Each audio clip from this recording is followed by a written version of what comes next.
asalaamaaleykum dal leen ak jàmm li gën a fës ci ëttu yéenekaay yi tey jile di àjjuma ñaar fukki fan ak benn ci weeru août dañu koy door ak Sud Quotidien di ñu waxtaane wàllu coup d'état ba am ca Mali mu ñuy xamal ne daal CEDEAO fi mu tegoon tànkam bougé wu fa meetar tey jii la gën a farlu gën a dëgëral ay kàddoom bu ñu sukkandikoo ci ëttu yéenekaay bu groupe Sud Communication njiitu réew yi nga xam ne dañoo bokk ci CEDEAO nag dañoo daje woon démb ci alxamis li jaarale ko ci xarala yu yees yi ñu duppee ko visioconférence nee nañu lenn rek moo leen soxal fi mu toll nii kii di président bu Mali di Ibrahima Boubacar Keïta ñu delloosi ko ci bopp réew mi ginnaaw bi nga xam ne dañ ko fa jëlee par force te ñi ko amal di ay militaire suñu naataangoo yi fare ci avenue Bourguiba di ñu xamal ne coup d'état boobu sax moo tax ba waa CEDEAO jël luy tolloog fukki sanction ak ñaar teg ko ci ndodd militaire yooyu nga xam ne ñoo amal loolu le ci fàttali CEDEAO fi mu toll nii daal dafa teg ay daan yu bëree bëri ci Mali benn bi moom mooy génne nañu ko ci kuréel bi nga xam ne mooy jël ay décision foofule ci ab communiqué bu mu siiwal nag waa CEDEAO di xamle ne danañu amal ay waxtaan loolu yépp ngir xamal ñi nga xam ne ñooy militaires yi amal boobule coup d'état ne ci dëkk yi ñu wër nag moom ñëw rek foqati nguur gi ci président ba moom xewi na fi CEDEAO yemu ca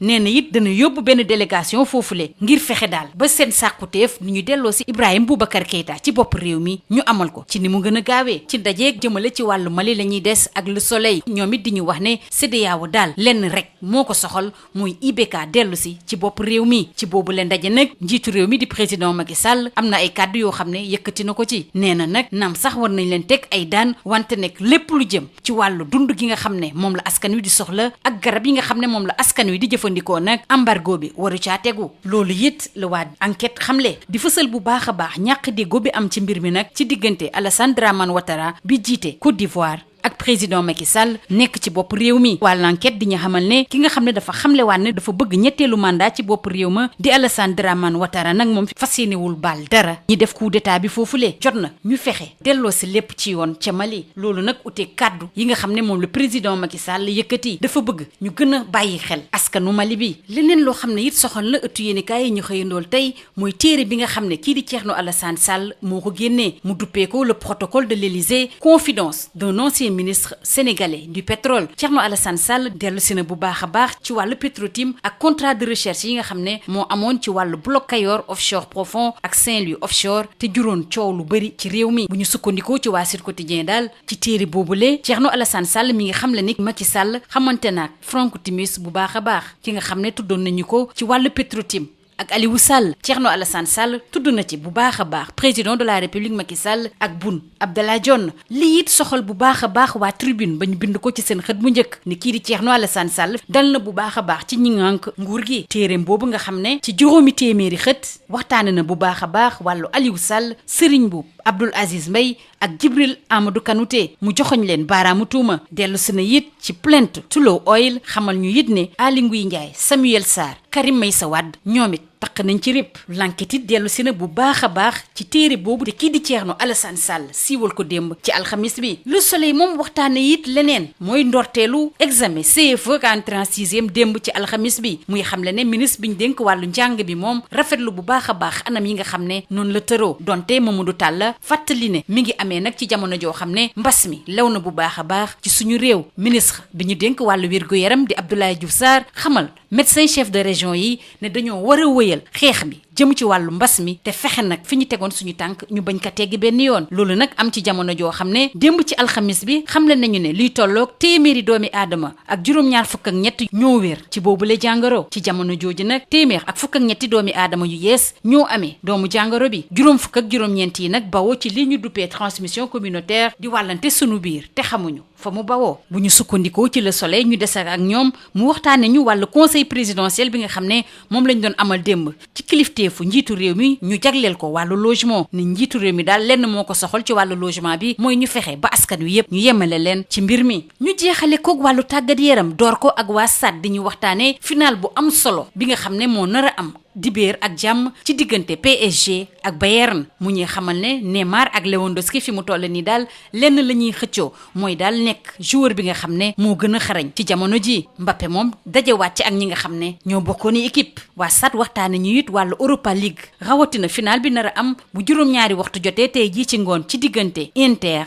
ak Séville. ñu jeexale ko waa sunu lomb bi samp ab laaj tey jile ndax Eumeu Sène war na tiit am déet li ko waral mooy Bombardier dafa musul baal dara waa Pikine ndax moo daanoon kii di Tyson ak Baboy. suñu naataango yi di fàttali ne B52 di Bombardier saa yu jàkkaarloog waa Pikine am ci ndam sunu lomb ne Eumeu Sène xam na li koy xaar lii moo gënoon a fës ci ëttu yéenekaay yi ñu xëyee ndool ñu yendoog jàmm. Bonjour. Coup d'État au Mali, la CEDEAO hausse le ton. C'est le titre qui barre la une de Sud Quotidien. Le quotidien du groupe Sud Communication indique que la CEDEAO maintient la ligne dure face au coup d'État intervenu au Mali mardi dernier. Réunis en visioconférence hier jeudi, les dirigeants de l'institution régionale ont exigé le rétablissement dans ses fonctions du président de la République, Ibrahim Boubacar Keïta, forcé et contraint à la démission par une junte militaire. Le confrère de l'Avenue Bourguiba renseigne qu'à cet effet, 12 sanctions ont été prises contre les putschistes. La CEDEAO, qui a suspendu le Mali de ses organes de décision, informe à travers un communiqué qu'elle va mener des discussions et faire comprendre aux responsables de la junte que les temps de prise de pouvoir par la force sont révolus dans notre sous-région. L'instance a également pris la décision de dépêcher immédiatement une délégation de haut niveau pour assurer le retour immédiat de l'ordre constitutionnel. Intéressons-nous toujours à ce sommet des chefs d'État sur le Mali avec le Soleil. La CEDEAO exige le rétablissement de IBK dans ses fonctions. Pour Tribune, la CEDEAO établit tout simplement un plan pour un retour d'IBK. Les chefs d'État ont demandé la montée en puissance immédiate de la force en attente de la CEDEAO. Concernant les sanctions prises contre le Mali, notamment l'embargo, Macky Sall invite à tenir compte des impératifs humanitaires. Selon le quotidien national, le président de la République, qui a pris part au sommet extraordinaire de la CEDEAO, a appelé ses pairs à réapprécier les sanctions annoncées par l'instance sous-régionale contre la junte au pouvoir depuis le renversement du régime le 18 août dernier. Je cite, « Les denrées de première nécessité, les produits pétroliers et les produits pharmaceutiques ne devraient pas être concernés par l'embargo. » Fin de citation. Pour l'enquête, le président Sall ne veut pas de sanctions qui vont enfoncer le peuple malien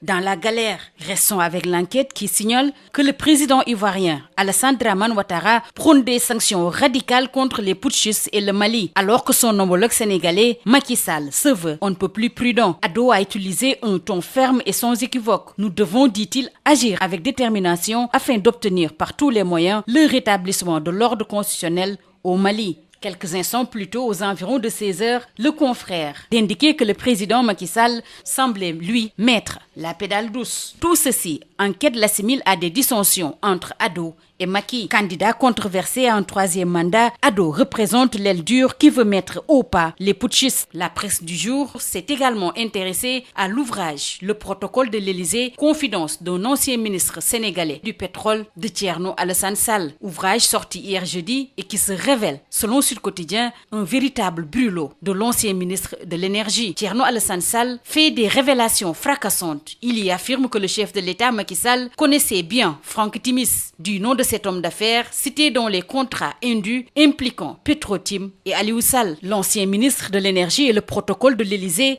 terrasse la République. C'est le titre qui barre la une de Tribune, qui revient sur les 500 pages de haute trahison. Aliou Sall, pion central, Serigne Mboup, Abdoulaziz Mbaye et Djibril Amadou Kanouté incriminés. Thierno Alassane Sall fait également cas des connexions personnelles entre Macky Sall et Franck Timis. Le confrère nous parle également de la plainte de Tullow Oil, les complicités d'Aly Ngouille Ndiaye, de Samuel Sarr et de Karim Meïssa Wade. L'enquête également est revenue largement sur les bonnes feuilles du brûlot de Thierno Alassane Sall. Coup de pouce de Macky et de Abdallah Boun Dionne, conclut Sud Quotidien. Le Soleil nous parle du CFE et de l'entrée en 6e. Mamadou Talla satisfait du bon démarrage des épreuves. Lors de sa tournée, le ministre s'est enquis de la bonne tenue des épreuves et a magnifié devant les membres de la délégation l'organisation des examens de cette année dans un contexte assez particulier lié à la crise sanitaire. Abdoulaye Diouf Sarr, le ministre de la Santé et de l'Action sociale, lance aux médecins-chefs de région: nous devons continuer la lutte contre la Covid-19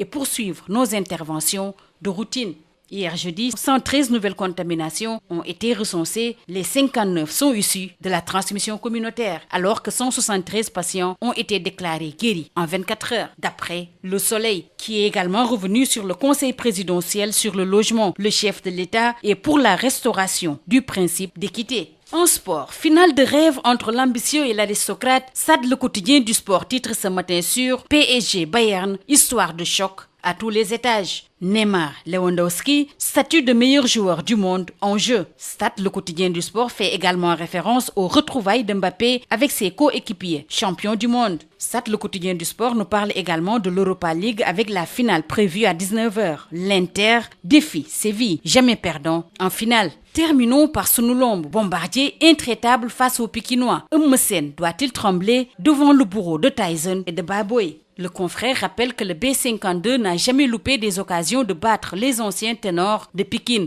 lors des combats de clarification. Eumeu Sène est prévenu. C'est tout. À vos journaux et très bonne lecture.